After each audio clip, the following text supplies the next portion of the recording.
Money is one of the first things you learn to depend on, but one of the last things you are taught to understand.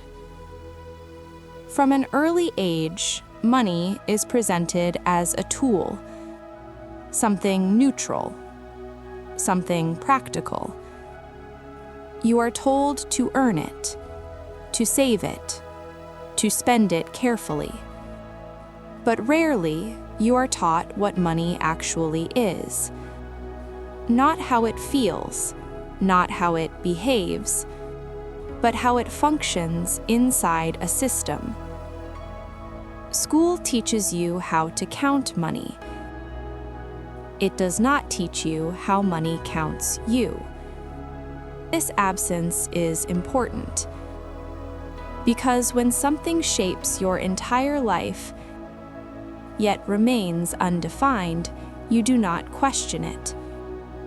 You accept it. And acceptance is the foundation of every system that intends to last.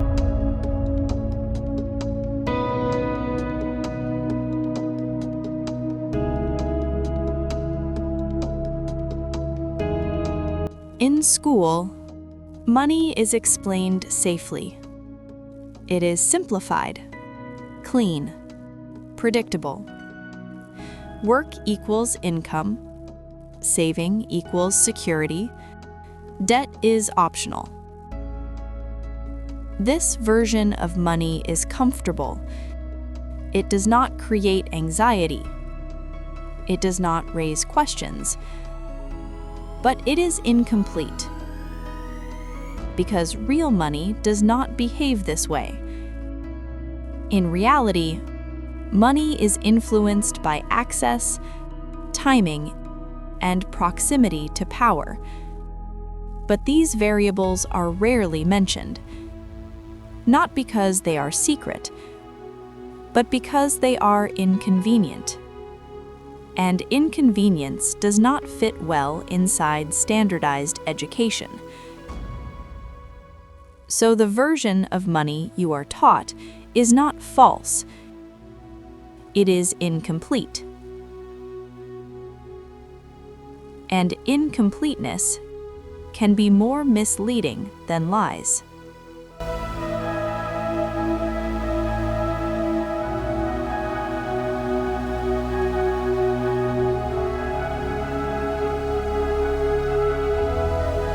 Most people believe they work for money, but in reality, they exchange time that never returns.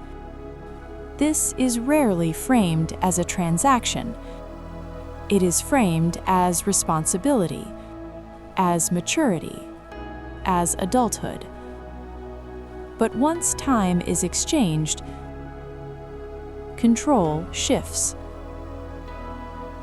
Because those who control time allocation control outcomes. School prepares you to respect schedules, deadlines, hours, not ownership. You are trained to be punctual, not autonomous, reliable, not flexible. Time discipline comes before financial understanding. And by the time money appears, time is already gone. This is not an accident. It is alignment.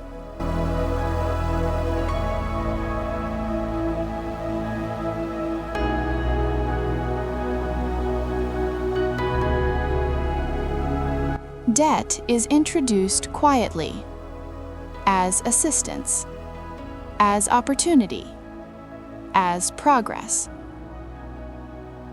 It is normalized before it is understood. By the time debt is explained, it already feels familiar, necessary. Few are taught that debt is not just financial. It is behavioral. It influences decisions, limits movement, reduces risk-taking. Debt does not need to trap you. It only needs to make leaving expensive. And when leaving is expensive, compliance becomes practical. This is why debt is rarely discussed as a system. It is framed as a personal choice, and personal choices are easy.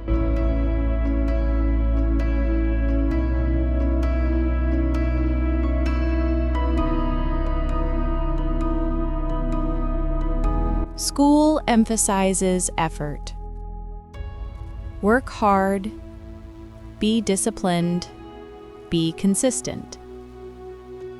These are not bad values. But effort without leverage creates exhaustion.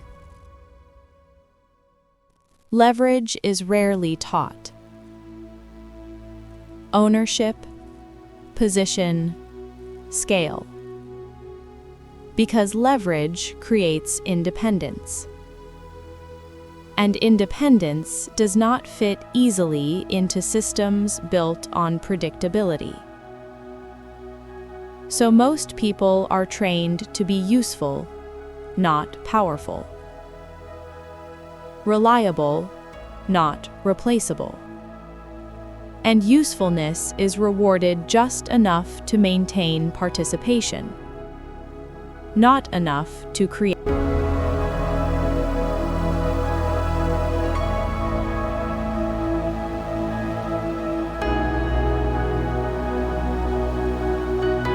Money does not just buy things. It filters options. Where you live, what you risk, what mistakes you can survive. This is rarely acknowledged.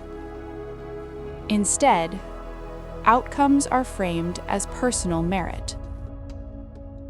Success feels earned.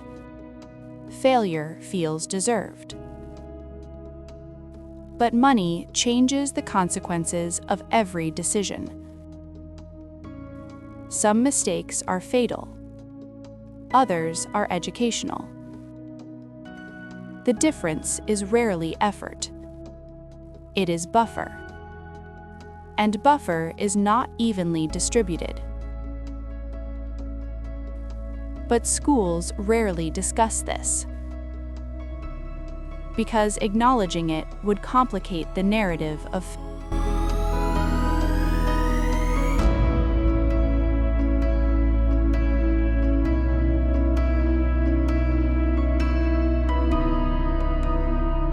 every financial system has rules, not written ones, practical ones.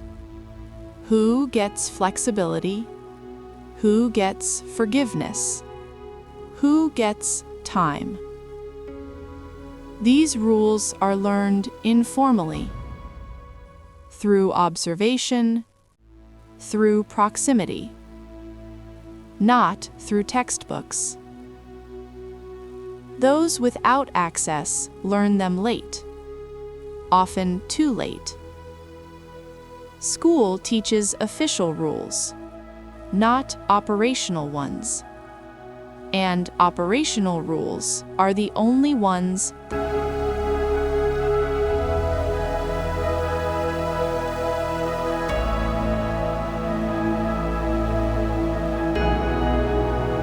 Financial education often prioritizes stability, predictable income, safe choices, low risk. Freedom is rarely emphasized, because freedom creates uncertainty, and uncertainty is difficult to manage at scale. So people are guided towards stability, even when stability limits movement. Over time, stability feels responsible. Freedom feels reckless, and the system remains orderly.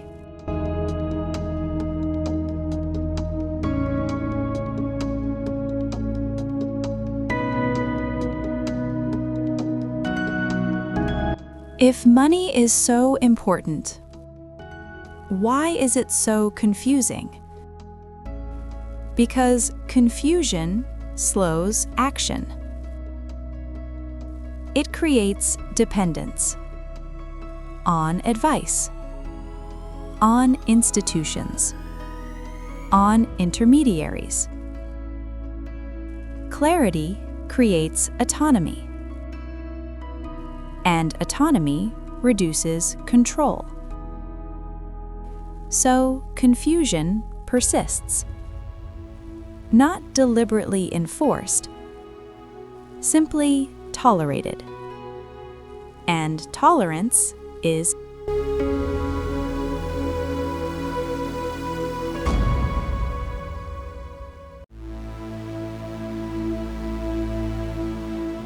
Most people learn about money after consequences appear, after debt, after pressure, after limitation. Education arrives as correction, not preparation.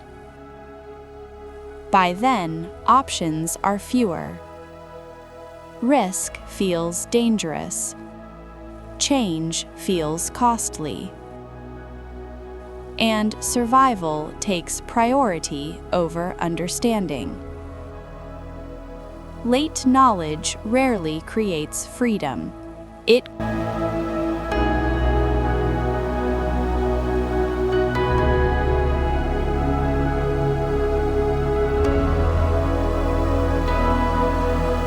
Those who adapt are praised. They manage, they cope, they endure. This is called success. But endurance is not freedom. It is sustainability. The system does not require everyone to thrive. It requires most people to function. And functionality is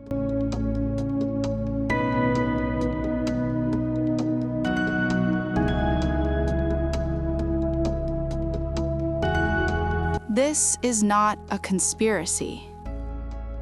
There is no meeting, no agreement. There is alignment. Systems teach what maintains them and omit what complicates them. Money education that creates independence is unpredictable. So, education remains safe, incomplete, manageable, contained.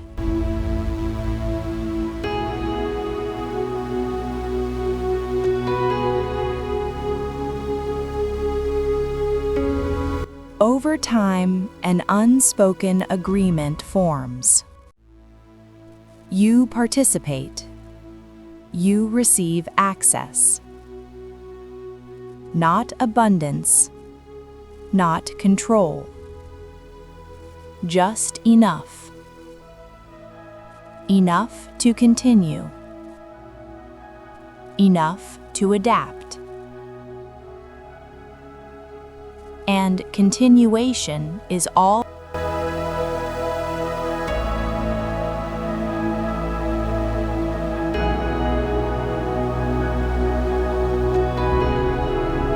The system is not failing.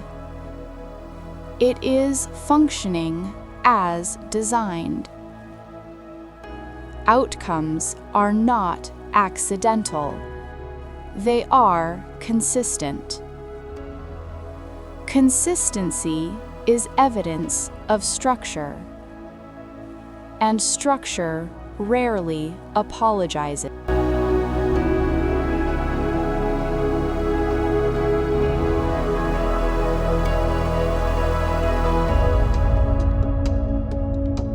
There is no final lesson here, only an observation. Money was never meant to be fully explained to everyone.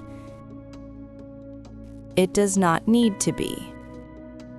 Understanding is optional. Participation is not. and most people will continue without questioning.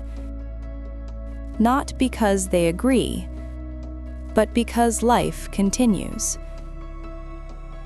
This is not blame. It is design. Quiet, efficient, persistent. This was the Black Archive, and the lesson remains untaught.